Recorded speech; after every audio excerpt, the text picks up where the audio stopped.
அஸ்ஸலாமு அலைக்கும் வரஹ்மத்துல்லாஹி வபரகாத்துஹு. அன்பார்ந்தவர்களே, கண்ணியத்துக்குரியவர்களே, ஸ்ரீதேவிகளே, சிறந்தவர்களே, சூரா அன்ஆம்ல 45வது ஆயத்து. எப்படி? ஃபகுதிஅ தாபிருல் கௌமில்லதீன ஸலமு வல்ஹம்துலில்லாஹி ரப்பில் ஆலமீன். ஃபகுதிஅ தாபிருல் கௌமில்லதீன ஸலமு வல்ஹம்துலில்லாஹி ரப்பில் ஆலமீன். இந்த சின்ன ஆயத்து. இந்த ஆயத்தை ஒரு நாளைக்கு 72 தடவை ஓதணும். 70 தடவை அல்ல 72 தடவை ஓதணும். ஏன் ஓதணும் தெரியுமா?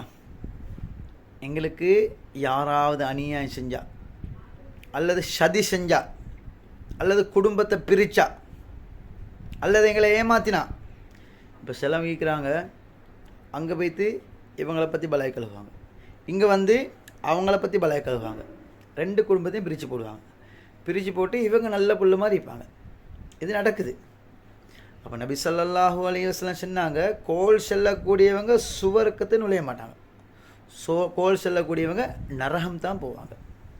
அப்போ இந்த கோல் செல்லு திரிவாங்க, அதே போல் எங்களுக்கு அநியாயம் செய்வாங்க, எங்களை ஏமாற்றுவாங்க. இதை நாங்கள் ஒரு நாளைக்கு 70 தடவை ஓதி வந்தோம்டா, எங்களுக்கு யாரெல்லாம் அநியாயம் செய்வாங்களோ, ஏமாற்றுவாங்களோ, சதி செய்வாங்களோ, இந்த சதியெல்லாம் அவங்களையே பேய்த்து சேரும். அந்த ஏமாற்றமெல்லாம் அவங்களையே பேய்த்து சேரும். அந்த அநியாயமெல்லாம் அது அவங்களுக்கே நடக்கும். ஒரு நாளைக்கு 70 தடவை ஓதி வாருங்கள். இன்ஷா அல்லாஹ், அல்லாஹுடைய ரஹ்மத்தை கொண்டு உங்களுக்கு வெற்றி கிடைக்கும்.